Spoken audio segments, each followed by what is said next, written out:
बिस्मिल्लाहिर्रहमानिर्रहीम। अस्सलामु अलैकुम दोस्तों। Advanced accounting chapter 4 company final account से आज हम स्टार्ट लेंगे, जिसमें हम सॉल्व करेंगे क्वेश्चन नंबर 4 को। जैसे बीकॉम पार्ट 1 में हमने एक फाइनल अकाउंट्स के चैप्टर को सॉल्व किया था, यह चैप्टर भी सेम इट इज़ है। ठीक है, इसमें भी हम trading account, profit and loss account and balance sheet बनाते हैं, लेकिन इसमें एक और अकाउंट का इजाफा हो जाता है जो होता है profit and loss appropriation account. वो क्यों बनाते हैं? जब company profit and loss account से नेट प्रॉफिट को कैलकुलेट कर देती है, फिर उस नेट प्रॉफिट में से कुछ रिजर्व रखा जाता है, कुछ शेयर होल्डर्स को डिविडेंड दिया जाता है। ठीक है, तो ये तमाम पेमेंट्स जो हैं वो profit and loss appropriation accounts में की जाती हैं। देन उसमें प्लस माइनस करके जो आंसर आता है उसको फिर ट्रांसफ़र कर देते हैं बैलेंस शीट में। सबसे पहले हम यहाँ पर क्वेश्चन 4 को रीड आउट कर लेंगे। यहाँ पर मैं आपको सारा एक्सप्लेन करके बता दूंगा कौन सी चीज़ एसेट है, लाइबिलिटीज़ है, एक्सपेंस है, रेवेन्यू है, कहाँ पर रिकॉर्ड होगी, क्यों रिकॉर्ड होगी, और उसके बाद हम जल्दी से फिर क्वेश्चन को सॉल्व कर देंगे। स्टार्ट लेते हैं हम यहाँ से। Hamza Industries Limited was registered with a nominal capital of rupees 10 lakh, divided into 1 lakh shares of rupees 10 each. Hamza Limited company का कैपिटल है 10 लाख रुपीस, जिसको डिवाइड किया गया 1 लाख रुपीस में, 1 लाख शेयर्स में, और हर शेयर की प्राइस है 10 रुपीस। तो 10 मल्टीप्लाई बाय 1 लाख करें तो आपके पास यहाँ पर कैपिटल कितना आएगा? 10 लाख रुपीस। अच्छा, हमारे पास यहाँ पर रिक्वायरमेंट है prepare trading and profit and loss account and balance sheet as on 31 December. Particulars हमें यहाँ पर बताए गए हैं। सबसे पहले हमें दिया गया है plant and machinery 2,95,000 fixed asset है, बैलेंस शीट में रिकॉर्ड होगा। इसके बाद ऑडिटर्स रेम्यूनरेशन, जो कंपनी का ऑडिट करता है उसको रेम्यूनरेशन मतलब जो मुआवजा दिया जाता है वो क्या होता है? इनडायरेक्ट एक्सपेंस, जो प्रॉफिट एंड लॉस अकाउंट के एक्सपेंस साइड पर रिकॉर्ड होगा। इसके बाद परचेजेस जो हैं ये डायरेक्ट एक्सपेंस है जो ट्रेडिंग अकाउंट में रिकॉर्ड होता है। इसके बाद sales, direct sales 4,15,000 trading account में रिकॉर्ड होंगी। इसके बाद हमें यहाँ पर गिवन है इंश्योरेंस 8,000 रुपीज़। अगर कंपनी की किसी बिल्डिंग, मशीनरी वगैरह की इंश्योरेंस हुई हुई है और उस पर हम इंस्टॉलमेंट बेसिस पर इंश्योरेंस पे करते हैं तो वो इंश्योरेंस क्या होती है? इनडायरेक्ट एक्सपेंस, तो प्रॉफिट एंड लॉस अकाउंट के एक्सपेंस साइड पर रिकॉर्ड होगी। इसके बाद हमारे पास सेल्स रिटर्न, जो यहाँ पर सेल्स की हैं उसमें से कुछ सेल्स रिटर्न हुई तो सेल्स में से ये सेल्स रिटर्न्स माइनस हो जाएंगी। ठीक है, देन परचेजेस रिटर्न्स, जो परचेजेस यहाँ पर की उसमें से हमने कुछ परचेजेस जो है वो रिटर्न कर दी, तो 2,10,000 में से परचेजेस रिटर्न 10,000 माइनस कर देंगे, हमारे पास एक्चुअल परचेजेस होगी 2 लाख रुपीज़ की। इसके बाद हमारे पास सैलरीज हमारा इनडायरेक्ट एक्सपेंस होती हैं। मैं पहले भी आपको बता चुका हूँ कि जो हमारे पास एक्सपेंसेस प्रोडक्शन के साथ डायरेक्टली इंगेज हों तो वो डायरेक्ट एक्सपेंसेस कहलाते हैं, और जो प्रोडक्शन के साथ डायरेक्टली इंगेज ना हो तो वो इनडायरेक्ट एक्सपेंसेस होते हैं। जैसे हम एक प्रोडक्ट बना रहे हैं जिसमें कुछ लेबर जो है वो डायरेक्टली उस प्रोडक्ट को बना रहे हैं। ठीक है, तो वो क्या उनको जो रिम्यूनरेशन दी जाएगी, उनको जो अमाउंट दी जाएगी तो वो डायरेक्ट एक्सपेंस कहलाएंगे। और अगर उन लेबर्स को कोई सुपरवाइज कर रहा है, जैसे सुपरवाइज़र, तो अगर वो सुपरवाइज़र सैलरी ले रहा है तो हम ये नहीं कह सकते कि वो प्रोडक्शन में डायरेक्टली इन्वॉल्व है, वो इनडायरेक्ट एक्सपेंस होगा, उसकी जो सैलरी होगी वो इनडायरेक्ट एक्सपेंस होगी। क्लियर? तो आपने यहाँ पर यह देखना है कि प्रोडक्शन के साथ जो डायरेक्टली इन्वॉल्व हो एक्सपेंसेस वो डायरेक्ट एक्सपेंसेस होंगे, और जो प्रोडक्शन के साथ डायरेक्टली इन्वॉल्व ना हो तो वो इनडायरेक्ट एक्सपेंसेस होंगे। इसके बाद हमारे पास यहाँ पर है cash in hand. Cash in hand हमारा करंट एसेट होता है, कैश एट बैंक भी हमारा करंट एसेट, फर्नीचर हमारा फिक्स्ड एसेट, सैलरी क्रेडिटर मतलब जिनको हमने पैसे देने हैं तो वो है हमारे पास 2,55,000। इसके बाद सन्ड्री डेटर्स जिनसे हमने लेने हैं, मैन्युफैक्चरिंग वेजेस, यहाँ पर आप देखिए वेजेस हमारा डायरेक्ट एक्सपेंसेस होते हैं, salaries indirect expenses, wages direct expenses.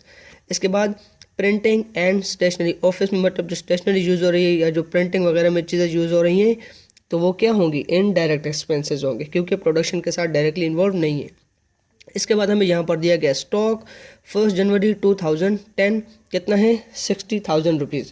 एक और चीज़ मैं आपको बता दूँ कि जो हमें यहाँ पर ट्रायल बैलेंस में स्टॉक दिया गया हो वो ओपनिंग स्टॉक होगा और जो यहाँ पर एडजस्टमेंट्स में दिया गया हो वो क्लोजिंग स्टॉक होगा। देन हमें यहाँ पर दिया गया है बैड डेट्स। बैड डेट्स के अमाउंट हमारे पास यहाँ पर 2000 रुपीज़। हमेशा याद रखिए हमारे पास जो बैड डेट्स हैं वो भी 2 होते हैं, एक ऑल बैड डेट्स और new bad dates. All bad debts हमेशा हमें कहाँ पर ट्रायल बैलेंस में गिवन होंगे और न्यू बैड डेट्स हमें एडजस्टमेंट्स में गिवन होंगे। क्लियर। नेक्स्ट हमारे पास legal charges, indirect expenses, goodwill, किसी कंपनी की गुडविल हो तो वो क्या है, ये इनटेंजिबल एसेट है लेकिन हम इसको फिक्स्ड एसेट के अंडर रिकॉर्ड करेंगे। फ्री होल्ड प्रॉपर्टी एसेट है हमारा। Share capital 4 lakh rupees. Then हमें यहाँ पर दिए गए हैं डिबेंचर्स 2 लाख रुपीज़ और जिसके साथ हमें यहाँ पर परसेंटेज दी गई है 6%। देखिए कंपनी जब अपने फाइनेंस को इंक्रीज करना चाहती है तो वो डिबेंचर्स इशू करती है, शेयर्स इशू करती है। तो यहाँ पर हमें बताया गया है कि कंपनी ने डिबेंचर्स इशू किए 2 लाख रुपीज़ के और उस पर वो इंटरेस्ट पे करेगी 6%। ठीक है, जिस पर्सन ने, किसी जनरल पब्लिक ने अगर कंपनी के डिबेंचर्स परचेज किए हैं तो उन पर कंपनी क्या करेगी, 6% उन्हें इंटरेस्ट पे करेगी जितने के भी उन्होंने डिबेंचर्स परचेज किए होंगे।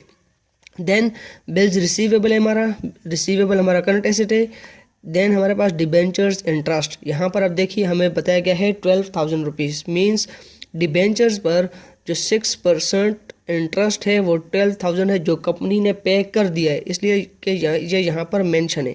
अगर मेंशन ना होता तो ये फिर हमारी हिडन एडजस्टमेंट होती, फिर हमने इसको खुद यहाँ पर रिकॉर्ड करना होता। देन हमारे पास यहाँ पर प्रिलिमिनरी एक्सपेंसेस, जो एक्सपेंस इनिशियल एक्सपेंसेस जो हमारे होते हैं उनको हम प्रिलिमिनरी एक्सपेंसेस कहते हैं। ये भी हमारे इनडायरेक्ट एक्सपेंसेस है 9,000। And then profit and loss account credit, जो प्रीवियस ईयर का प्रॉफिट एंड लॉस अकाउंट का जो हमारे पास आंसर आया था वो यहाँ पर हमें दिया गया है 30,000 रुपीज़, जो कहाँ पर रिकॉर्ड होगा, profit and loss appropriation account में। नेक्स्ट एडजस्टमेंट्स की तरफ चलते हैं। एडजस्टमेंट हमें बताई गई है depreciate plant and machinery by 10% and furniture 5%। Machinery की 10% डेप्रिसिएशन हमने लेनी है और फर्नीचर की भी हमने, प्लांट एंड मशीनरी 10% और फर्नीचर 5%।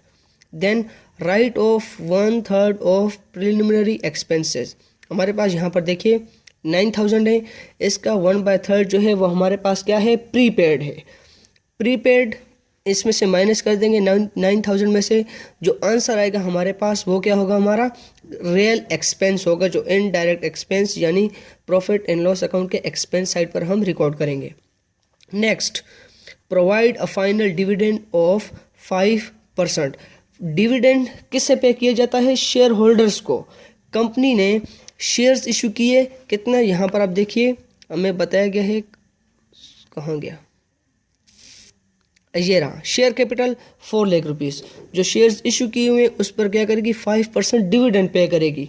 तो डिविडेंड मैंने आपको पहले कह दिया कि जब कंपनी डिविडेंड पे करती है या कोई रिजर्व वगैरह रखती है तो वो कहाँ पर रिकॉर्ड करते हैं, profit and loss appropriation account में। इसके बाद transfer rupees 8,000 to general reserve, ये भी profit and loss appropriation account में होगा। इसके बाद make a provision for income tax 20,000 rupees. Income tax के लिए कुछ प्रोविजन रखी जा रही है, ठीक है। तो जब कोई प्रोविजन रखते हैं या रिजर्व वगैरह रखते हैं तो ये profit and loss appropriation account में होता है। एंड लास्ट वन है हमारे पास यहाँ पर closing stock on 31 December 2010 was valued 1 lakh rupees. Clear, सारा मैंने आपको यहाँ पर एक्सप्लेन करके बता दिया। अब जल्दी से हम इस क्वेश्चन को सॉल्व करते हैं। सेम फॉर्मेट आपने यहाँ पर बना लेना है, Hamza industries trading and profit and loss account, and उसके बाद फॉर द ईयर एंडेड दिसंबर 31। सबसे पहले यहाँ पर स्टार्ट लेते हैं ट्रेडिंग अकाउंट से। ट्रेडिंग अकाउंट में सबसे पहले हमारे पास यहाँ पर आता है ओपनिंग स्टॉक 60,000, परचेजेज हमें दी गई हैं 2,10,000 और इसमें से हम रिटर्न्स को माइनस करते हैं। ठीक है, रिटर्न्स जो हमने की हैं वो है 10,000 रुपीज़। 2,10,000 में से 10,000 माइनस कर देंगे, हमारे पास यहाँ पर आंसर आएगा 2 लाख रुपीज़। क्लियर। और यहाँ पर क्रेडिट साइड पर सबसे पहले हम लिखते हैं सेल्स, फिर सेल्स में से returns and then closing stock. Sales की है हमें 4,15,000 रुपीज़। सेल्स रिटर्न है हमारे पास 15,000 रुपीज़, माइनस हो जाएंगी तो एक्चुअल सेल्स हमारे पास आएंगी 4 लाख रुपीज़। क्लियर। और क्लोजिंग स्टॉक हमें यहाँ पर लास्ट एडजस्टमेंट बताई गई है 1 लाख रुपीज़। अब यहाँ पर डायरेक्ट एक्सपेंसेस कुछ हमें दिए गए हैं जो मैन्युफैक्चरिंग वेजेस के नाम से है 75,000 रुपीज़। अब करना क्या है, क्रेडिट साइड को ऐड कर देंगे। हमारे पास यहाँ पर आंसर आएगा 5 लाख। इन दोनों को ऐड किया और अब डेबिट साइड माइनस कर देंगे इसमें से 5 लाख रुपीज़ में से, तो हमारे पास यहाँ पर आंसर आएगा 1,65,000 रुपीज़ जो है हमारा ग्रॉस प्रॉफिट। अब ग्रॉस प्रॉफिट को क्या करेंगे, यहाँ पर प्रॉफिट एंड लॉस अकाउंट में रिकॉर्ड कर देंगे। तो कैरेट डाउन से ब्रॉट डाउन करेंगे, डेबिट से क्रेडिट हो जाएगा। Gross profit 1,65,000 rupees. यहाँ तक क्लियर है। अब तमाम इनडायरेक्ट एक्सपेंसेस को यहाँ पर रिकॉर्ड करेंगे। सबसे पहले हमारे पास यहाँ पर सैलरीज अमाउंट है हमारे पास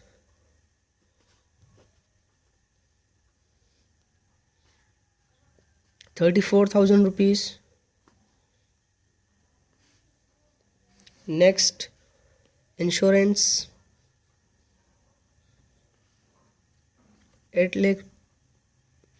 8,000 रुपीज़। लीगल चार्जेस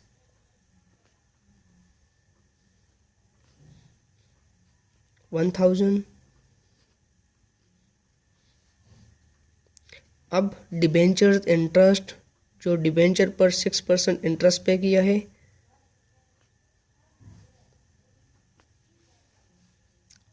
डिबेंचर्स का अगर हम 6% लें तो हमारे पास 12,000 ही आएगा।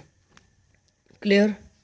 अब यहाँ पर हम करते हैं प्रिलिमिनरी एक्सपेंसेस। आप यहाँ पर देख सकते हैं प्रिलिमिनरी एक्सपेंसेस हमें दिए गए हैं 9,000 रुपीज़।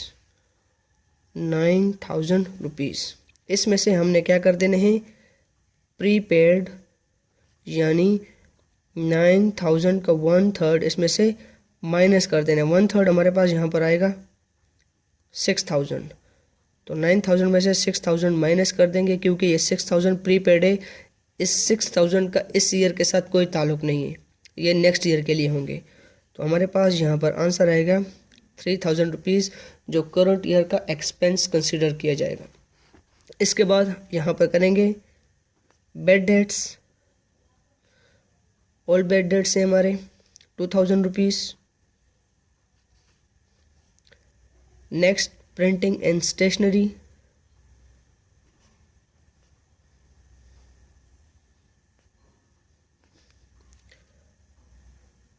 अमाउंट है हमारे पास यहाँ पर 5,000।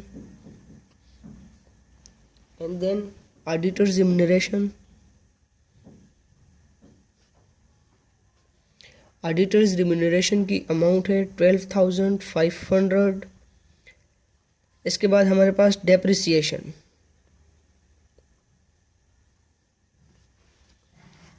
डेप्रिसिएशन हमारे पास सबसे पहले होगी प्लांट की।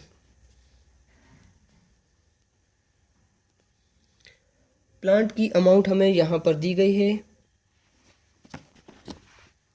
2,95,000। 2,95,000 इसमें से डेप्रिसिएशन इसकी डायरेक्टली यहाँ पर डेप्रिसिएशन लेनी है 2,95,000 multiply by 10 divided by 100।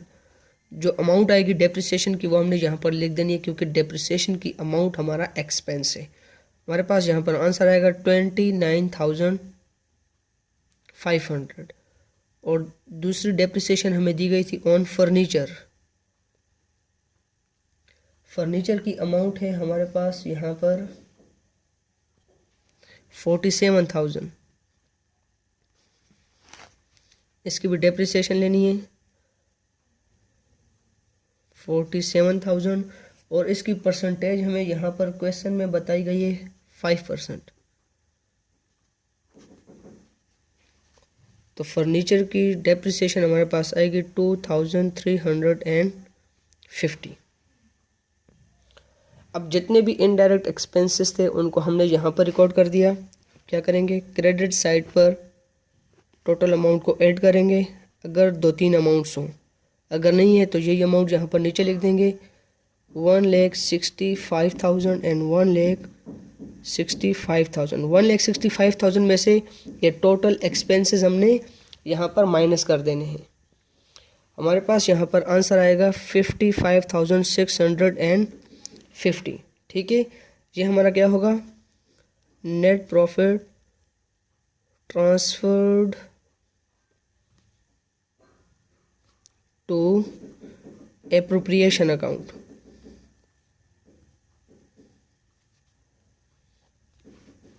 Clear. अब इस नेट प्रॉफिट को हमने कहाँ पर रिकॉर्ड करना है, profit and loss appropriation account में, एंड देन इसमें से हमने कुछ डिडक्शंस करनी है।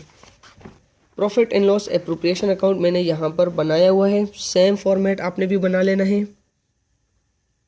Details rupees, details and rupees. सबसे पहले यहाँ पर जो हमने नेट प्रॉफिट फाइंड आउट किया उसको यहाँ पर रिकॉर्ड करेंगे। नेट प्रॉफिट अमाउंट है 55,650। फिर हमें यहाँ पर प्रीवियस ईयर का बैलेंस भी दिया गया था। आप यहाँ पर देखिए, profit and loss account credit 30,000 rupees, तो इसको भी यहाँ पर क्रेडिट साइड पर ही रिकॉर्ड करेंगे। Previous year balance 30,000 rupees. अब जो रिज़र्व वगैरह होंगे, जो डिविडेंड वगैरह पे किया है, तो वो यहाँ पर डेबिट साइड पर मींस एक्सपेंस साइड पर यहाँ पर रिकॉर्ड करेंगे। तो सबसे पहले यहाँ पर हमारे पास होगा ट्रांसफर्ड टू जनरल रिजर्व। यहाँ पर जो हमें एडजस्टमेंट में दिया गया है 8,000, रिकॉर्ड कर देंगे 8,000। नेक्स्ट हमारे पास प्रोविजन फॉर टैक्स, जो टैक्स के लिए प्रोविजन रखी गई, इसकी अमाउंट है 20,000। एंड नेक्स्ट हमारे पास यहाँ पर प्रोपोज्ड फाइनल डिविडेंड,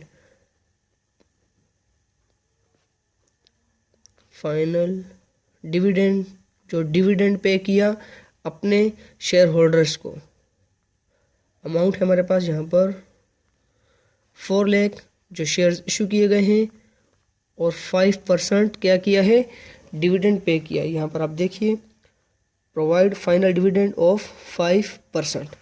तो इसकी अमाउंट हमारे पास यहाँ पर आएगी 20,000 रुपीज़। एंड अब क्या करना है, हमने यहाँ पर क्रेडिट साइड को ऐड कर देना है, जैसे प्रॉफिट एंड लॉस अकाउंट में किया, और डेबिट साइड को इसमें से माइनस कर देंगे। हमारे पास इन दोनों को ऐड करने से आंसर आएगा 85,650। 85,650 डेबिट साइड माइनस करेंगे, हमारे पास यहाँ पर आंसर आएगा 37,650, जो हमारा क्या होगा, balance transferred to balance sheet. अब जो नेट प्रॉफिट हमने प्रॉफिट एंड लॉस अकाउंट में फाइंड आउट किया था, उसको हमने बैलेंस शीट में नहीं रिकॉर्ड करना। जो हम profit and loss appropriation account में फाइंड आउट करते हैं उसको हम यहाँ पर बैलेंस शीट में रिकॉर्ड करते हैं। ठीक है, सबसे पहले यहाँ पर हम स्टार्ट लेते हैं लाइबिलिटी साइड से। बैलेंस शीट की भी हमारे पास रिक्वायरमेंट है, तो सबसे पहले यहाँ पर लाइबिलिटी साइड को रिकॉर्ड करते हैं। ऑथोराइज्ड कैपिटल लिखेंगे। क्वेश्चन के स्टार्ट में ही हमें बताया गया था ऑथोराइज कैपिटल 10 लाख रुपीस। ठीक है, इसको हम ऐड वगैरह नहीं करते, जस्ट मेंशन करते हैं यहाँ पर। इसके बाद जो issued subscribe and paid up capital होता है, जो शेयर्स इशू किए हुए, इशूड शेयर्स, कितने शेयर्स इशू किए हैं 40,000 और हर शेयर की प्राइस है 8 रुपीज़ 10 ईच। तो यहाँ पर शेयर्स की टोटल अमाउंट कितनी हुई 4 लाख रुपीज़। अक्सर स्टूडेंट्स को यहाँ पर कन्फ्यूजन होगी कि ये 4 लाख रुपीज़ कहाँ से आ गया, तो मैं आपको यहाँ पर क्लियर कर दूँ। यहाँ पर आप देखिए शेयर कैपिटल है हमारे पास 4 लाख रुपीज़, और यहाँ पर मैंने 40,000 शेयर्स कैसे लिख लिया, क्योंकि हमें यहाँ पर क्वेश्चन के स्टार्ट में ही बताया गया था कि टोटल शेयर्स हैं 1 लाख और हर शेयर की प्राइस है 10। तो अगर 4 लाख शेयर्स पर हमने 10 डिवाइड कर दें तो हमारे पास कितने शेयर आएंगे 40,000। तो इसलिए 40,000 मल्टीप्लाई बाय 10 किए तो हमारे पास यहाँ पर 4 लाख रुपीज़ ही आएंगे। क्लियर। नेक्स्ट, अब हमने यहाँ पर लिखने हैं रिजर्व, जो balance of profit and loss appropriation account का होगा। Balance of profit and loss appropriation account कितना फाइंड आउट किया हमने 37,650। Next, general reserve. General reserves की अमाउंट है हमारे पास यहाँ पर 8 लाख रुपीज़। जितने भी रिजर्व्स वगैरह होते हैं उनको हम यहाँ पर लाइबिलिटी साइड पर रिकॉर्ड करते हैं, क्योंकि रिजर्व जो है ये किसी भी बिजनेस या कंपनी की लाइबिलिटी होती है। ठीक है, इसके बाद हमारे पास लॉन्ग टर्म लोन्स या डिबेंचर्स, तो यहाँ पर लिख देंगे debentures and long term loan जो कंपनी ने लिया हो। तो कंपनी ने डिबेंचर्स इशू किए 6% पर,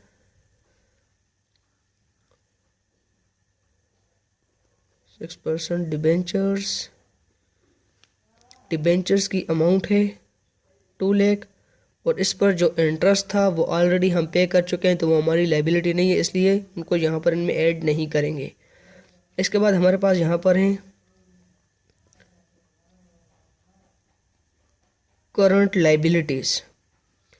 करंट लाइबिलिटीज़ में सबसे पहले हमारे पास सन्ड्री क्रेडिटर्स। सन्ड्री क्रेडिटर्स की अमाउंट है 2,55,000 रुपीज़। प्रोविजन फॉर टैक्स, जो प्रोविजन रखी गई नेट प्रॉफिट में से टैक्स के लिए। ठीक है,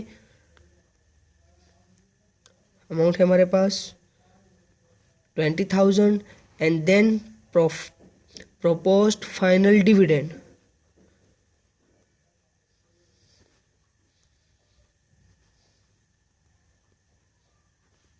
proposed final dividend की अमाउंट भी हमारे पास यहाँ पर 20,000 रुपीज़।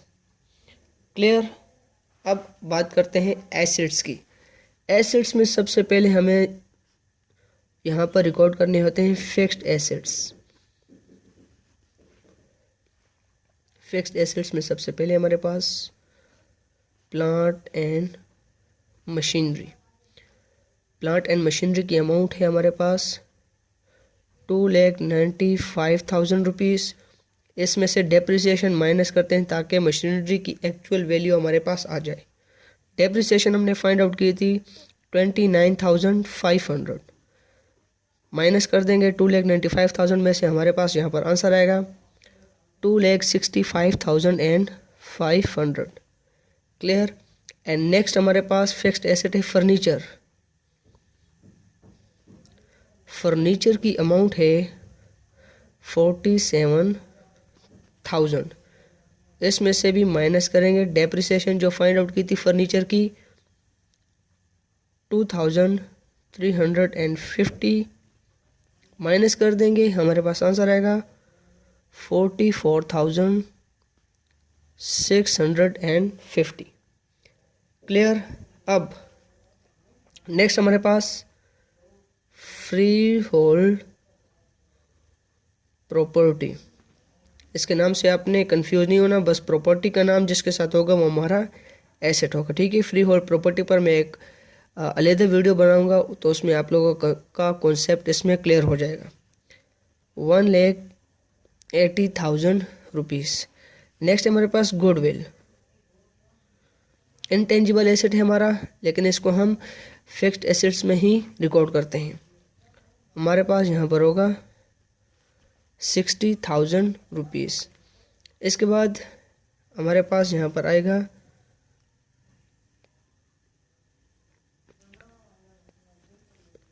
प्रीपेड, जो प्रिलिमिनरी एक्सपेंसेस थे 1/3। यहाँ पर आप देखिए right off 1/3 of preliminary expenses. तो 1/3 जो हमारा था वो हमारे प्रीपेड एक्सपेंसेस थे।